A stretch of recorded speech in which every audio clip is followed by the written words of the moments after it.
What's up, y'all? Welcome back to another video. In this video, like I said in the title, we're gonna be talking about the 8 dads that is in society. Now, granted, a lot of people don't even realize that they're one of these 8 until we break it down and go over these. And if you're a father already, or even just want to be a father in the future, this will help give you a better understanding of what type of dad you want to be. I realize that a lot of men don't understand their power as a father in their family and how much of a role that plays, whether that's being there, whether that's showing up, whether that's being spiritual, whether that's literally just anything. Just being able to be a father is literally so crucial, especially to a young man, because it gives them the foundation of what it is to be a man, but also the foundation of how they will be as a father.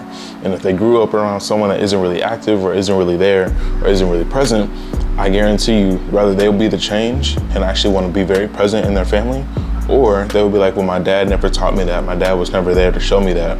And some people, they grow up and they don't have a father. So if you're one of those people, then this video would be very good to give you an understanding of what type of father you want to be, to make sure that you're not these other fathers. So let's go ahead and get into it. So the first type of dad is the missing in action dad. What that means is that basically he makes his kids feel abandoned, or he's not present in their lives, meaning that he's there in the picture, but he's not there at all. You know what I'm saying? He's not there at the events. He's not there to give advice. He's not there to be able to be an ear. He's not there to be able to give support.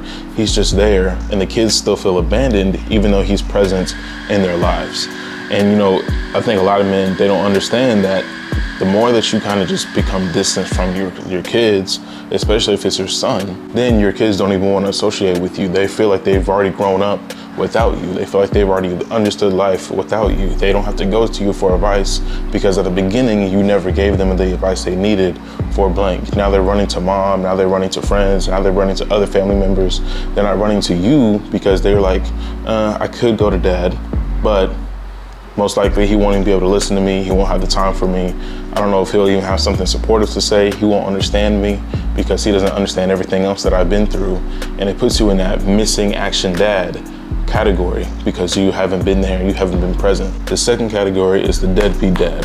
So as we already know, that's the one that just refuses to really support or do anything. He refuses to pay the child support. He refuses to engage with the children. He refuses to engage with the mom. He refuses to do anything to just be a part of their lives. A lot of people become deadbeat dads because they weren't ready for the fatherhood. And that could be because they didn't have a good fatherhood coming up, or they just don't want anything to do with the person or the child. And in the case of the children, when they're growing up without a father, it literally puts the pressure first off on the mom to teach them how to be a daughter or how to be a man. And it makes it very hard, especially for a woman, to teach a man how to be a man, because they correlate differently. As you guys already know, women are already much different than they are how they are with men, and how they are and how they correlate, how they think about things, how they process things, how logical they can be. And it's like, if you're putting all these feminine traits, or even a woman trying to put in masculine traits into a man, it could be forced instead of it being natural, just by having a good man in the picture. For the third type of dad, you have the nice guy dad. So that means he's very passive, he avoids conflict, and he lacks spiritual leadership. So he's the type of person that's like, he's really chill, he's kind of the person that just goes with the flow. He doesn't really like the conflict, so he'll kind of bypass it. He doesn't have the tough conversations, and he also lacks spiritual leadership. So all you see him as is as a very chill father. You know what I'm saying? You don't really go to him when you have a problem. You can't really go to him to talk about anything. If there's any type of conflict, even within yourself, you're like, I don't know if my dad's the best person to go to, because he doesn't like conflict. He doesn't like the tough conversations. He doesn't like this and that. You know what I'm saying? The nice guy dad is like, he's a really nice guy, but he lacks being the true father that everyone needs him to be. I believe that building the spiritual leadership just with God and being able to understand the man that he's called you to be, especially for your family, is what's really going to elevate you, getting to the next level of becoming the best father possible. You know what I'm saying?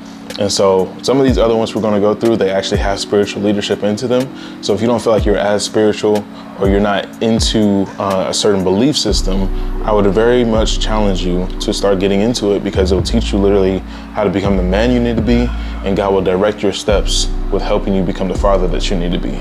So becoming a nice guy dad, is cool, when you just want to be chill. You just want to be the guy that kind of goes with everything. But when you avoid conflict and you lack spiritual leadership, it sets you back from being the best father that you could be. So the fourth type of dad is a domineering dad. So he's the one that comes in and he rules to control and to bring fear instead of bring love and example. So he's the type of person, he walks in, you're like, oh, let me get right. You know what I'm saying? Oh, dad's walking in the room, let me act perfect, let me sit up straight. You know, he gives you that fear naturally. Okay, dad, he doesn't take anything from nobody. He likes to be in control. The domineering dad is probably one of the most toxic people because they're not willing to be loving and not giving an example. If anything, they're giving you the very hardship. As a father, I feel like you shouldn't be acting like a general. You know what I'm saying? There has to be a balance of being a disciplinary, but also being a caring, loving father. And with the domineering dad, that's the person that's just the general. He doesn't have any type of love, no type of sympathy, no anything. And that's where a lot of people, or a lot of young men, I think, are growing up and they're like, I want to be this hard, heartless person.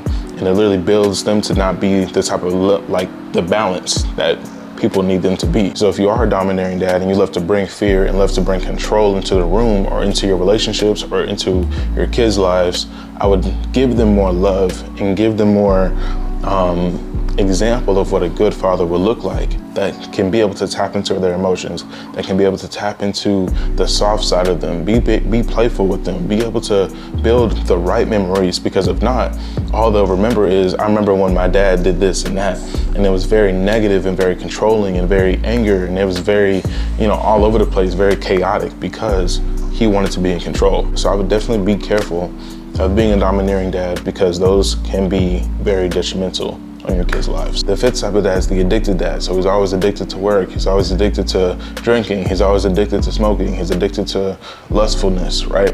The person that's always seeing that, especially as a kid, you're always seeing your dad drink. You think that now it's acceptable. When I grow up, I want to be able to drink too. When I grow up, I want to be able to smoke too. When I grow up, I want to bring all these other women around.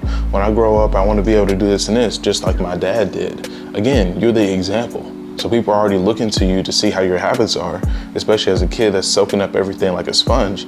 They're looking at you and they're like, okay, so every day after work, dad gets off and he's drinking. Every day after work, he has to go outside because he's smoking a cigarette or he's smoking whatever. Every day after work, he's doing this and this. Kids start playing a role into that and they're like, oh, okay, this is who my father is. This is what it's like to be a man. And you're giving them these addictive habits already just for them to even start moving with addiction. Like you're literally giving them that type of power already. And they're going to start building these habits. And eventually when they grow up and they want to start going to college or they go to high school, they're like, you know what, my dad did it, so it must be okay. Let me just try it. And then they start doing it. And now they build the addiction. And now it's hard for them to get off because they've already been built up into it and been around it. So be careful what you're addicted to, because even if you're addicted to the grind, you're not at home that much, you're not giving that much time to your kids. Again, that's where you kind of fall back into the first category where you're the missing in action dad, where you're always gone, you're not there, you're not present. You know what I'm saying? You can come home and all of a sudden you're too tired or you're playing the video games, but you don't give any time to your kids. So what they do is that they feel abandoned. You know what I'm saying? That's how they kind of go hand in hand. So you gotta be careful when you're putting yourself in that position of being super addicted to the grind, super addicted to this and that, because then you're not giving the balance to your kids to help them grow and flourish as well. So the sixth one that you have is the good old boy dad. Basically what the good old boy dad is, basically he's fun, he's friendly, he's outgoing, he's very caring, but he still lacks personal and spiritual relationship with God. You know what I'm saying? You could have all these personality traits that make you seem like you're the best person in the world, but you're still lacking the spiritual leadership, right? And again, spiritual leadership is very, very key because it's literally giving you the outlook and the growth that you need as a man to help you be able to raise the next generation of young men, right? You could be really cool, you could be really outgoing, you could be the funny guy, right? You could be the class clown, you could be whatever that looks like. But if you're lacking spiritual leadership, you're gonna fall into the good old boy category for a father. And people will look at you as a best friend. People will look at you as, like, I have a really cool dad. He allows me to do this. He allows me to go here. He allows me to buy this, and as you're growing up, they're still lacking spiritual leadership because they didn't see that in you.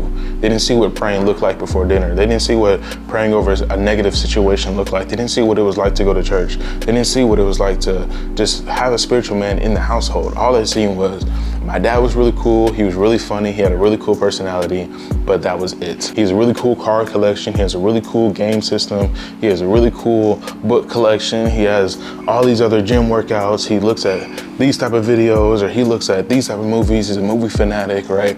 But they don't correlate anything else with his spiritual leadership. And that's where people fall short, because they're like, I have a really cool dad, or I have a good dad, but he's not good with spiritual leadership. And that's why that's very key and very crucial as you're growing into that role. Now I got 2 more types, but before I get into those, subscribe to the channel, give a like to the video if you like what you're hearing so far, and understanding what type of father you want to be, or what type of father that you are. That being said though, let's get to the last 2. Now the 7th one is the world's greatest dad. That means that he takes care of his kids externally, but he lacks to cater to the soul of his kids. He lacks to actually cater to who they are, what type of ambitions they want to grow into, what type of people that they want to grow into, what type of spiritual leadership that they need to grow into, what type of things that they actually want to do at the soul and at the core of who they are. You know what I'm saying? Trying to build them up from the inside out. You're so focused on trying to make sure that you're externally there, but you're not focused on them inside. So externally there could literally be, I'm gonna show up to your games, I'm gonna show up to your practices, I'm gonna show up to your band performances, I'm gonna show up to your school events, I'm gonna show up to whatever it is, right? You're there externally, constantly being just a presence, but you're not actually there internally. So they're like, okay, like my uncle, he'll always show up, you know what I'm saying? But whenever you show up, you're just there. You're not actually there to give the support, or maybe even after the performance, you're not there to pour into the kids. You're not there to do anything. And the way that I kind of think about this is like, as a player, you know that there's a bunch of people in the crowd, you know what I'm saying? So their presence is there, but it's not like you're gonna go meet every single fan and let them tell you, oh, you did a good job, you did a bad job. As a quarterback, try to work in your stance like this. As a quarterback, look at this and this receiver, and make sure you're looking at this safety and looking at the line. Like, you have certain people that are going to be able to pour into you, into your soul, into who you are. You have other people that are just gonna be a presence. And I feel like as a father, you have to be able to balance both that you really wanna do. You have to be able to be there, but also be like, okay, let's critique healthily, right? Let's lead spiritually. Okay, maybe even before the game, let's pray. You know what I'm saying? God, I pray that you take care of my son, look out for him for this and that, you know what I'm saying? Or as my daughter, as she's about to get into her ballerina practice, that you allow her to do her best, and that she does, and that she feels comfortable with the students that's in the class, right? It can be very simple, but that builds up rapport in the spiritual leadership, you know what I'm saying? So be able to be there in the presence, but also be there to cater to their souls, or else you just be the world's greatest dad where you're always there, but you're not there for them. And then the last one that we have is the godly father. So he's the one that reflects literally all the traits of the Heavenly Father. So he's always there, he's forgiving, he's catering, he's understanding, he listens, he has a really good relationship with God. He's there when they need him the most. He's not trying to provide abandonment. He's not trying to become the best, greatest dad in the world. He's literally there to be a representative of Christ. And here's the difference that a lot of people think that they took good people to spiritual people, is that spiritual people, they understand that they're following God's calling for their life. Good people just try to be good enough for the people in their life. So you want to be good enough for your son. You want to be good enough for your daughter. You want to be good enough for your wife. You want to be good enough for the people at your job. You want to be good enough for the people at your work, or for your, at the gym, right? For yourself. But spiritually, you're like, okay, what has God called me to do? What has God called me to represent myself as I'm catering to all these other people the same way that Jesus would? You know what I'm saying? It's a big difference. And that's why I say spiritual leadership is such a big role in the family, because when you're bringing yourself up in the church and you're teaching your kids how to listen to Christian music instead of always listening to hip hop music or R&B music, when you're praying with them consistently, or you're showing a live representation of what a Christ-like man would look like, it gives them a very good idea in their head. Okay, this is what leadership looks like. This is what it looks like to be a man. This is what it looks like to be vulnerable. This is what it looks like to use my words. This is what it looks like to be able to use and tap into my emotions correctly.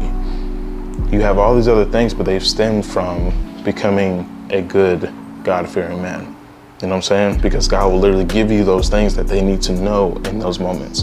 And eventually you actually end up looking like both, because you're like, okay, he's a very good man, but he's also a good spiritual man. And now you get that godly fatherly love that I think a lot of people need. that a lot of people don't get. That being said though, you guys, I believe that you should look at these different 8 types and understand what type of dad you are or what type of dad you want to become. Because at the end of the day, life is going to keep going on. And if you're already a father, you're going to be a father until you pass. You're going to become a grandfather. How are you going to act towards the grandkids? If you're not a father yet, eventually you might become a father. What does that look like when you're walking into these different roles? When you're walking into these different places? When people are looking at you a certain way? You know what I'm saying? Are you still living in a spiritual way, or are you just trying to be the best version of whatever people want you to be? What does that really look like to you? So that's really all I got for you on this video, man. I don't know, man, how to get that off my chest. But that being said, y'all, that's really all I got. Like I said, subscribe to the channel, like this video, comment what type of dad you are or what type of dad you strive to be. I'm always curious. So that being said, that's gonna wrap up the video, y'all. And until then, I'm gonna catch y'all on the next one. I'm gone.